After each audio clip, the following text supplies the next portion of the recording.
Continuamos con De Extremo a Extremo. Muchas gracias por estar en sintonía con nosotros. Quisiera abordar este tema con la mayor sobriedad y con la mayor humanidad, porque no cabe duda que este mundo convulso y complejo cada día se agrieta más. Mamá y la hija morir por una intoxicación, por fumigación. Yo estoy totalmente seguro que el impacto a la familia dominicana ha sido tremendo, porque en este país por lo menos los casos no son tan frecuentes y qué bueno.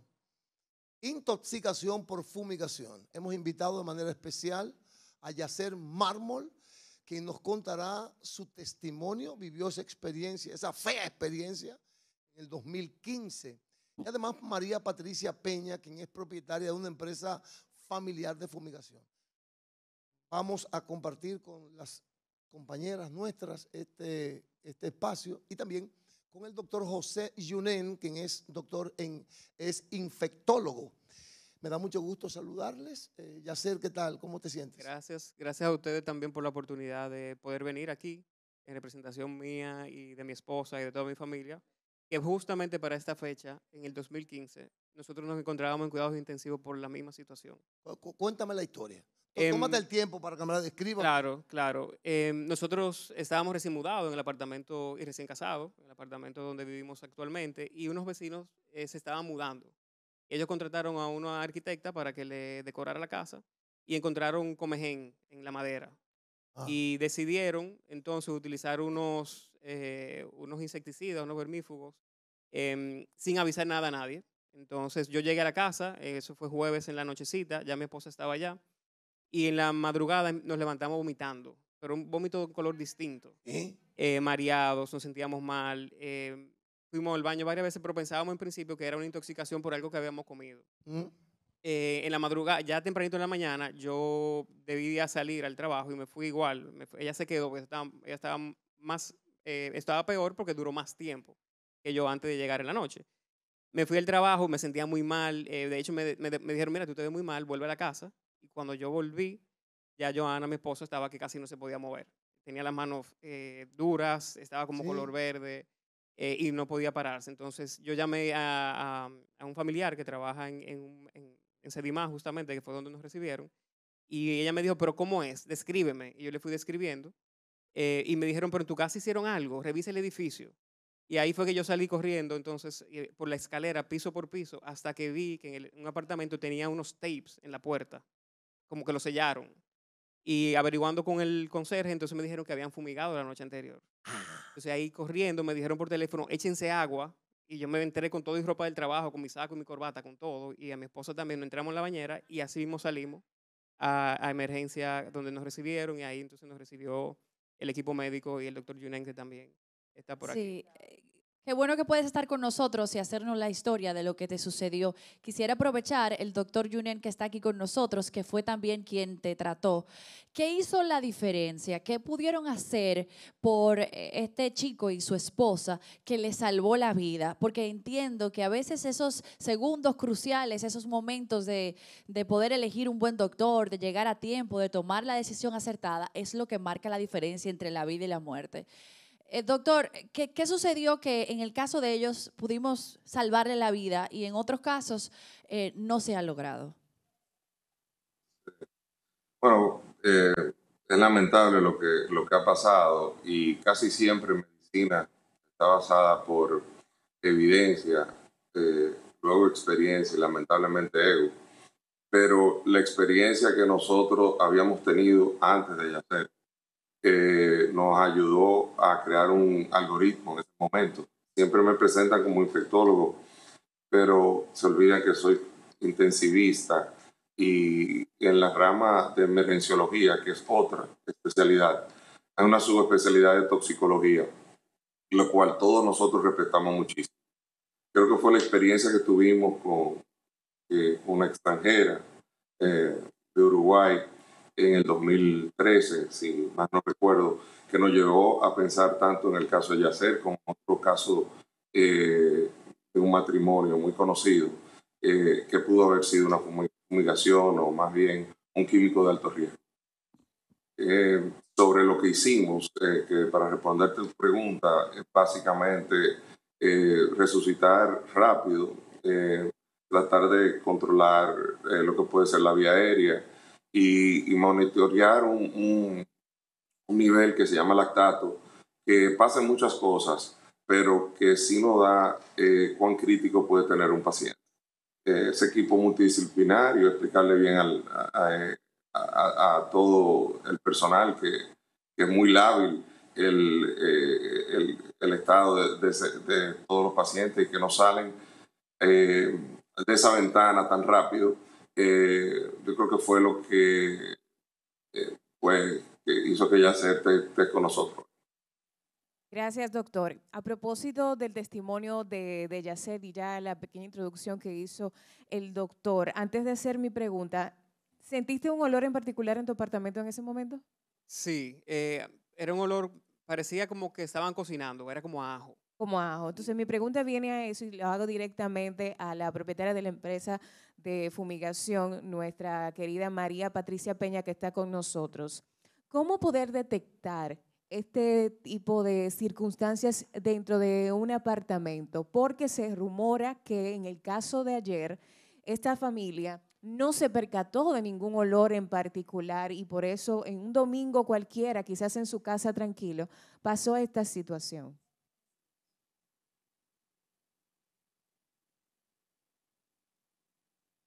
El químico tiene dos particularidades físicas, que es el olor. Es un olor a ajo, a veces huele a carburo, otra vez huele como a pescado podrido. También está en las características visuales. Comúnmente viene en una pastilla, pero cuando entra en contacto con la humedad del ambiente, se comienza a degradar en un polvo. En dado caso, si ya será por los síntomas, si comienzan a sentir síntomas de dolor de cabeza, fatiga, tendrían que acudir al centro médico más cercano. A mí me llama sobremanera la atención una actitud, y espero que el doctor Yunen me esté escuchando. ¿Me escucha? Totalmente. Sí. En República Dominicana, el Ministerio de Salud, que es a quien le corresponde, digo yo con todo cariño, que no acciona en el tema de los tratamientos a los alimentos, a las contaminaciones. O sea, por ejemplo, en Nueva York, doctor Yunen, un dueño de un restaurante fácilmente en cualquier momento recibe a una autoridad del Estado a chequear si esa cocina funciona bien, igual que la fumigación también. Hay estricto control, hay normativas. Yo no siento esas normativas. O sea, cualquiera que tenga la inquietud pone un negocio de fumigación y arranca a trabajar. Pero el marco normativo como que uno no lo ve. Mi pregunta, buenas tardes y bienvenidos. Mi pregunta es para María Patricia. La intoxicación de esta señora con su familia es por productos de plaguicida, pero yo esta mañana estuve escuchando en unas noticias que este producto con que se intoxicaron es un producto que utilizan para granos, habichuelas, maíz y en sectores, en zonas donde no haya absolutamente nada de vivienda. Es altamente, o sea, muy peligroso, excesivamente. Dura unas horas, luego de estas horas ya pueden tener contacto las personas en estas áreas. De hecho, la usan para higienizar o limpiar tinacos, cosas muy fuertes. Este producto se venden dichamente para agricultores y se venden en centros como lo de ustedes, creo. ¿Cómo ustedes, ya que no está no hay una regularización para la venta de este producto, cómo ustedes distribuyen a cualquier persona esta venta? ¿Cómo instruyen a las personas? ¿Le explican cómo es el uso adecuado? Y si no hay alguna ley o algunas medidas que le exijan a ustedes como tal la venta a personas de una labor común y corriente. Bueno, las fumigadoras estamos regidas por la ley 311. Una fumigadora no puede surgir así. una idea de la noche a la mañana, quiero hacer una fumigadora. No. No puede. Necesita una serie de certificados, Permisos. permisos. El primer permiso es el de la Dirección General de Ganadería, ¿Eh? el cual debe de tener un regente, ingeniero agrónomo, que lo oriente en la parte del uso de los pesticidas, cuándo usarlo y en qué equipo utilizarlos. Porque algunos químicos requieren equipos específicos. La fiscalización es fluida, es permanente. Yo diría, Michael, que la mayor y la más grande inquietante que debemos tener como público y como ciudadanos es qué tan fácil es el acceso para obtener un componente altamente tóxico. Y me sirvo para hacer como el llamado directamente a quienes se pueden encargar de ello. En este caso sería Proconsumidor, que en algún momento hizo de manera impecable cuando se eliminó sustancias tóxicas como el alcohol, que era adulterado, que vimos el ejemplo a través de las redes sociales y fue muy trágico todo lo que ha sucedido con el alcohol adulterado y se retiró el expendio del mismo de manera pública, al igual que el ácido del diablo que ocasionó desastres. El Ministerio Público, que quizás también se sirva de una buena investigación, porque si bien es cierto, no es un homicidio intencionado, pero eso no lo exenta de su cumplimiento. Entonces, hacer la investigación correcta de ese acceso que se puede tener como ciudadano común y corriente, porque no es una fumigadora como ustedes, para adquirir un componente de este hecho. Entonces, ¿es muy sencillo adquirirlo, así como se adquiría anteriormente el ácido del diablo, o hay que pedir un permiso para solicitarlo de manera individual? Bueno, el producto es accesible a la ciudadanía.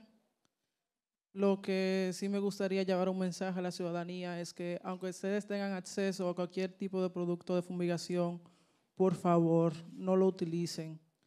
Contacte a un profesional en el área. Quiero resaltar otra vez que tenemos el placer de tener al doctor Yunen con nosotros, que trató en un momento a un sobreviviente de este caso. Me gustaría que ambos, tú como sobreviviente y el doctor como especialista, nos hablen un poquito de esos síntomas distintos que pueden hacer que uno tenga esa voz de alerta. Hablaste de un color distinto cuando estabas vomitando, hablaste de las manos de un color Temperatura diferente, también. porque gracias a Dios el doctor Yunen había tenido un caso lamentable y eso hacía que él tuviera esa conciencia y recordara los síntomas. Pero a veces puedes que llegues a un centro de salud donde los doctores no estén tan al tanto de que puede ser este caso. Ambos, por favor, tanto el doctor como Yacer, por favor, cuénteme un poquito de esos síntomas para que la gente inmediatamente lo pueda tener ahí fresco, de que puede estar sufriendo de una intoxicación por algún plaguicida o sustancia tóxica.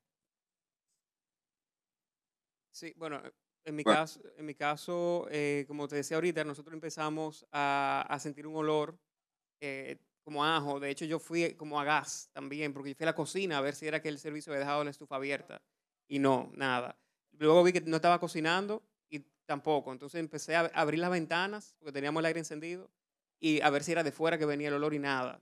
Entonces, lo que hice fue que abrí la ventana, apagué el aire un ratito, dejé que circulara, pero cuando íbamos a dormir, retornó el olor. Entonces, el primer síntoma fue vómito, pero un vómito que no paraba. Vómito. Y no era de color amarillento. El entumecimiento de la cara, yo me hacía así. No me sentía la cara. Sí. Correcto. Ajá, yo me hacía así, no me sentía nada. Igual Joana, mi esposa. Luego no teníamos fuerza. Y entonces ya ahí yo salí en la mañana y cuando ¿Es yo raro volví, que no fuiste al médico de una vez? no, porque pensábamos que era una intoxicación de algo que igual, habíamos pero salido a cenar. Es raro que no fuiste. No. Vámonos para la clínica. No, mira que yo fui al trabajo. Me sentía muy mal, pero fui al trabajo. Sí, ya cuando yo volví a la casa, que vi a Joana cómo estaba y lo mal que yo me sentía, sí, ya ahí yo tenía a llamar a mi familiar en Sedimá. Y ahí fue que yo me enteré de todo. Pero lo primero es que debieron haber notificado en el condominio que se iba a fumigar. Eso es algo lógico. Claro. Entonces, si tú vives en un edificio, viven 18 familias y tú vas a fumigar, Es obvio que hay que Doctor, Pero nadie notificó, o sea, Nada, no hubo un cero. No todo el mundo llamado, lo no hubo dice, nada. no todo el Quiero mundo lo sabe, Yacer. que el No todo el No mundo todo el lo mundo dice y lo lo sabe. sabe. Michael, que no se quede la respuesta del doctor, por Claro. favor, sobre esta Y pregunta. tú sabes Doctor. que quiero agregarle a eso, Gaby, también, que cuando él nos dé cuáles son los síntomas, ¿qué es lo que efectivamente sucede en el cuerpo cuando empieza a consumir esta sustancia tóxica? ¿Qué pasa? ¿Por qué nos provoca, por ejemplo, el vómito? ¿Por qué nos da la parálisis? Que también nos explique esa parte. Dicen que los médicos serios saben decir no sé, ¿verdad? Entonces, lo primero que sabemos que hay algo del sistema nervioso central que no nos podemos explicar. Un cambio de temperatura, un cambio en la debilidad del paciente abrupto. Y cuando esos síntomas tienden a presentar, entonces tenemos que prender el bombillo de que esto no es una gastroenteritis o una intoxicación común. Otro dicho es que más fácil es la presentación de algo común, presentando no común, que algo no común, presentando común. Entonces, antes del trabalengua que le acabo de decir, lo que quiero que ustedes entiendan que si todo se basa en lo mismo, en tener protocolos, tanto en la unidad de emergencia de cuidados intensivos y en donde viven, en los edificios, tener una regulación clara y tener un centro nacional de observación de casos específicos y raros. Es difícil si no tenemos lo que le llaman un comité de rendimiento, que en inglés se le llama Performance Enhanced Committee, y que va cambiando cada 2 semanas y ve, porque todo es dinámico y van cambiando los protocolos. Es difícil que tú estés al día y que tu mente te haga reaccionar. Por eso es que en medicina de emergencia, de cuidados intensivos, y así deben ser los condóminos y igual las regulaciones, se creen cotejos en checklist. Entiendo que en el futuro ya la inteligencia artificial nos va a ayudar a que pensemos en ese proceso. Entonces, yo espero que te haya respondido, porque no es solamente el alto riesgo de este químico, es saber los químicos que no tienen antídoto. Entonces, este químico no tiene antídoto. Entonces, la terapia de apoyo, con mucho líquido, oxígeno en muchos de los casos, tiene que ser agresiva y más agresiva del uso. Y que sirva de ejemplo, doctor, la situación que pasó en este caso en nuestro invitado, Mármol, porque por lo general si hay algún tipo de síntomas, nosotros como adultos y nuestras ocupaciones los dejamos pasar. Y quisiera hacer una pregunta bien interesante con respecto a las consecuencias, porque si hay que establecer qué es lo que sucede después. Usted ha tenido pacientes con este tipo de condiciones a los que han sobrevivido, usted les ha salvado la vida, pero no sabemos si quizás repercute de alguna manera el haber pasado por esta intoxicación. ¿Conoce usted de alguna consecuencia que haya venido después de la infección? Bueno, depende del químico, cuánto fue expuesto. La mejor consecuencia es quedar con vida. Eso es lo primero. Entonces, de ahí nosotros partimos, vemos que minimizamos las consecuencias. El caso antes del señor Mármol, la razón por que yo me di cuenta fue por lo dicen en las redes, leí, supe que el gato había muerto. Entonces ahí, cuando ya sabía que uno de los pacientes había fallecido y luego un gato, yo digo, esto debe ser organofosfato, que salen todos los exámenes. Ambiental. Pero ya que el químico sea algo exacto, no te diré, pero eso fue lo que me llamó a esa hipótesis. Y luego de eso, creo que el trauma de haber tratado a ambas pacientes anterior al señor Mármol me lleva a siempre poner eso en mi cotejo y en los protocolos de las salas de urgencia. Mi pregunta es para Yacer. Yasser, en la sociedad hay muchas incógnitas sobre el proceso legal, sobre qué va a pasar. Estuve escuchando también que en este caso, la magistrada que está haciendo la investigación estaba investigando sobre el caso tuyo y de tu pareja para ver el procedimiento. También estuve escuchando que se va a investigar la persona, la dueña del apartamento, se va a investigar quién untó este químico, a quién se lo compró y el procedimiento que determinaba vender este producto. La pregunta es, ¿cómo se desarrolló tu caso a nivel legal y en qué terminó y todo, que ya para que la gente se le vaya como de la cabeza de que fue en su propiedad que ella puso el químico o que fue un accidente y todo eso? En el caso de nosotros, luego de pasada la situación, pues entonces nosotros fuimos directamente a Proconsumidor con la intención de que no volviera a suceder y que se revisara todo el proceso.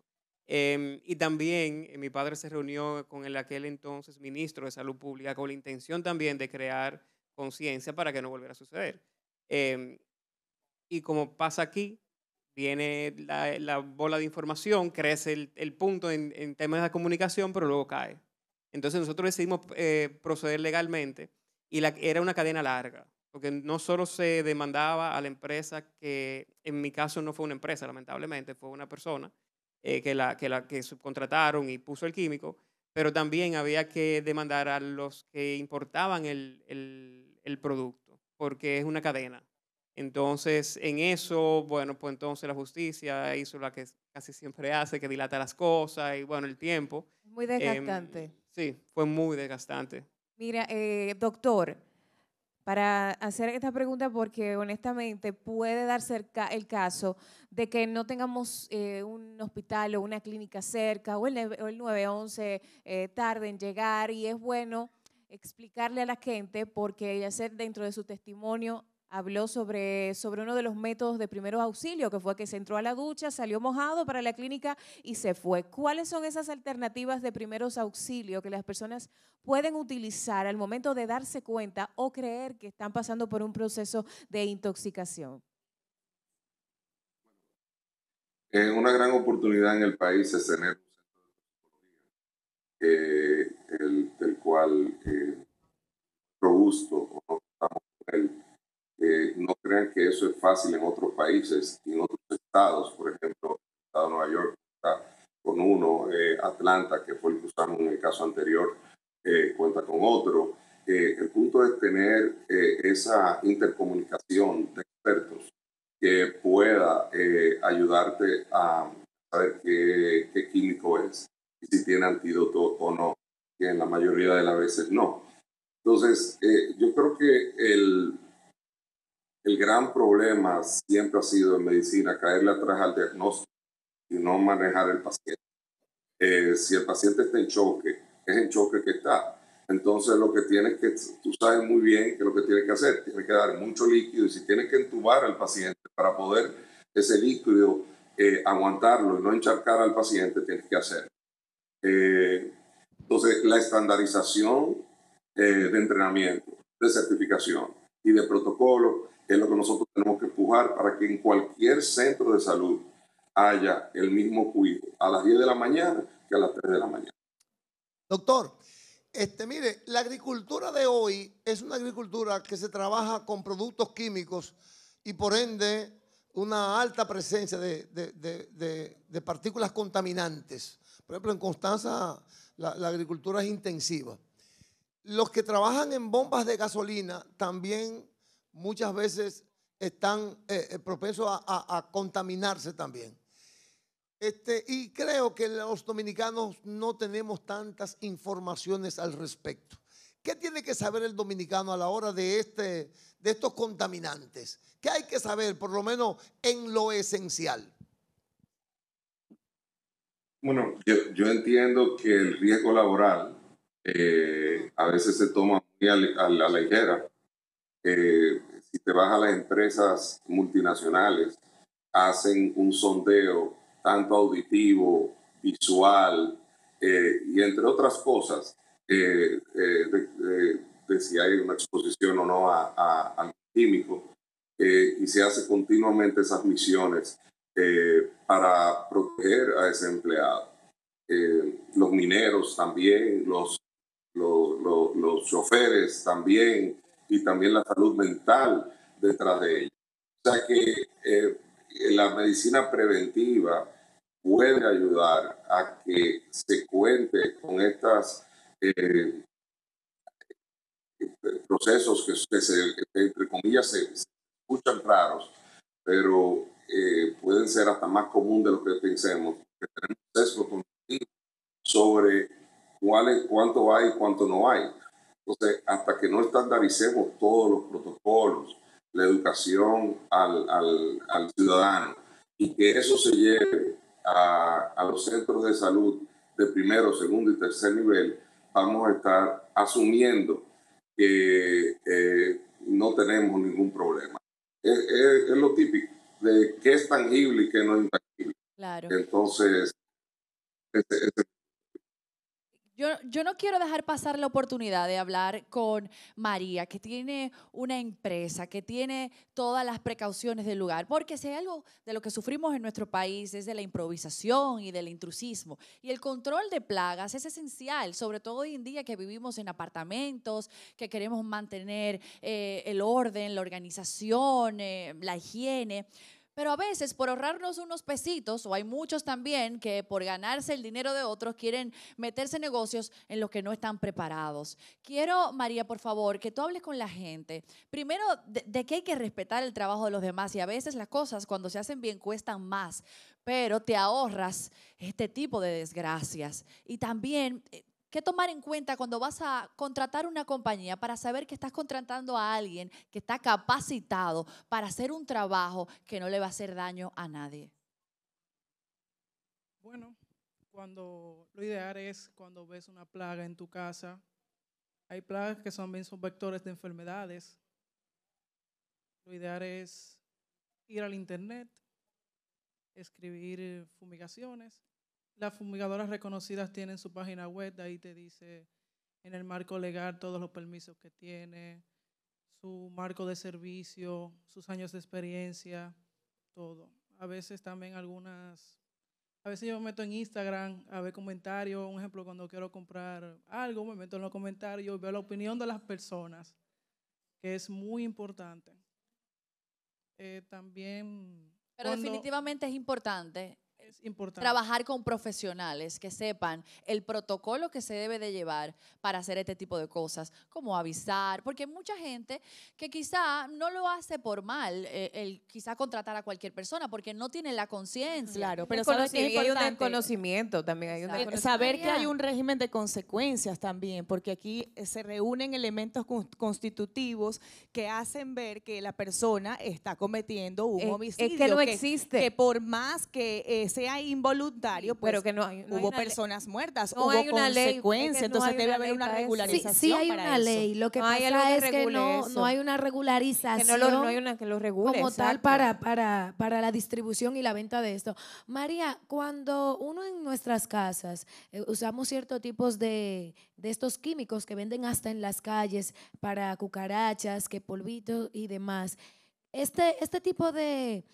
químicos, ¿qué tanto puede llegar a afectar a nosotros dentro de nuestra casa, que no son tan invasivos como lo que utilizaron en este caso, pero qué daño pudieran hacer esto que se venden a simple vista y de dominio público en las calles?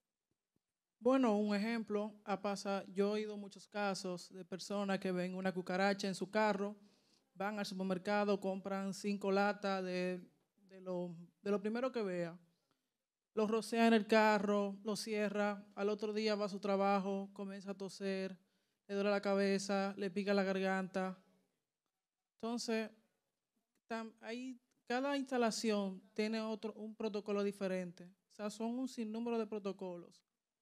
María, y la cantidad de tiempo en exposición en el área, porque conocemos el hecho de las personas que son las que le aplican, que por lo general no se ven afectadas, y son los que lo aplican en las casas, se van, no están tanto tiempo a la intemperie o a la exposición del componente tóxico. ¿Infiere entonces la cantidad de tiempo que las personas estén expuestas ante el químico o dependiendo de la gravedad o no? Sí interfiere. Y también otro factor que hay que tomar en cuenta es el tipo de químico. Porque una cipermetrina no te va a hacer el mismo daño que hace el fosfuro de aluminio. Los productos químicos tienen una clasificación de toxicidad que se calcula a base de su DL50, que es la dosis letal al 50%. Entonces, Sube un poquito, sube un poquito. Ok, entonces, un técnico preparado para fumigar va con todos los equipos de seguridad que debe de tener. Un traje impermeable, zapatos cerrados, guantes de nitrilo, mascarillas especiales. Las mascarillas también deben tener un filtro especializado dependiendo del tipo de químico que se vaya a colocar.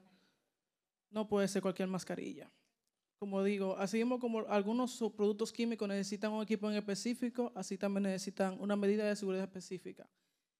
Lentes, cobertor para la cabeza, por eso casi siempre el que lo aplica no se ve afectado. Pero ahora voy. También influye el espacio que se va a trabajar. No es lo mismo, ni nunca será igual fumigar en un lugar doméstico que fumigar en un galpón de importación. El fosfuro de aluminio, que fue lo que estuve viendo ayer en la prensa, que fue lo que tomó la policía científica, es un producto clasificación 1A, altamente tóxico. Letal. Sí. De hecho, recuerdo, porque ese fue el mismo que utilizaron en el caso de nosotros, dice adelante que no tiene antídoto. No tiene antídoto. Entonces, ¿cómo tú estás aplicando ese tipo de tóxico en una casa? Qué responsabilidad. De verdad, Dios te bendiga y qué bueno que estás aquí. Gracias. Y gracias por venir a contar tu historia, porque puede servir para otros doctores, para otras personas, y ojalá no volver a tener víctimas de este tipo en nuestro país. Debemos de despedir al doctor José Yunen, doctor infectólogo que ha estado acompañándonos con relación a este tema en la parte profesional.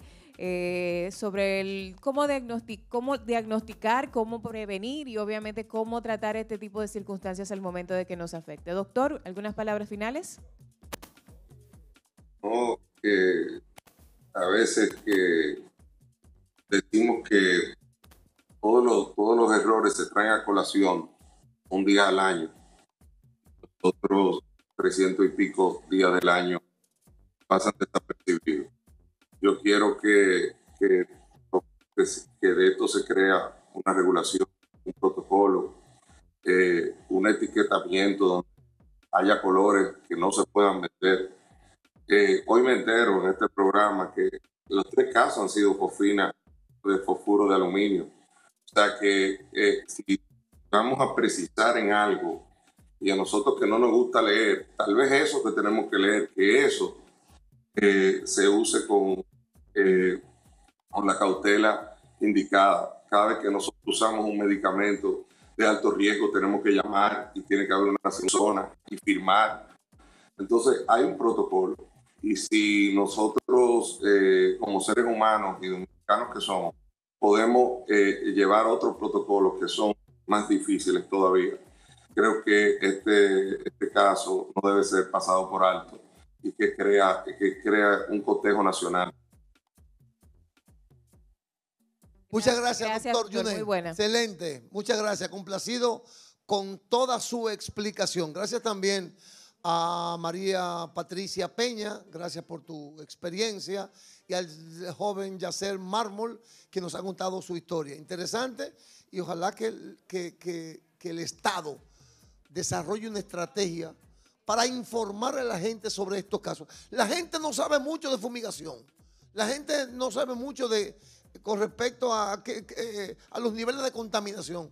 Yo siempre digo que cuando vivía yo en Chile, allá se cuantifica y se dice diario con la temperatura los niveles de contaminación. El smog está en tanto.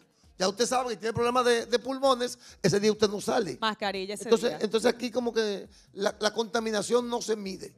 Listo, gracias a las damas, gracias por la presencia. Listo, tenemos un súper contenido hoy. Hoy es lunes, primer día laborable de la semana. De extremo a extremo está full de buen contenido.